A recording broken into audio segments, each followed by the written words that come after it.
தன்னுடைய அநாகரிக பேச்சுக்கு மத்திய அமைச்சர் தர்மேந்திர பிரதான் இதுவரை மன்னிப்பு கேட்கவில்லை என விசிக தலைவர் திருமாவளவன் தெரிவித்துள்ளார்.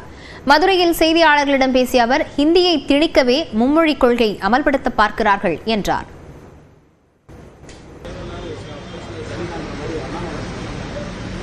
தர்மேந்திர பிரதான் மன்னிப்பே கோரவில்லை, வருத்தமும் தெரிவிக்கவில்லை.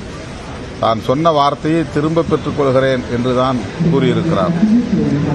அவர் சொன்னதற்கு உள்ளபடியே அவர் அதே மக்களவையில் வருத்தம் தெரிவித்திருக்க வேண்டும். தமிழ் தேசிய பேரினத்தை அன்சிவிலைஸ்டு பீப்புள் என்று, நாகரிகமற்றவர்கள் என்று அவர் சொன்னது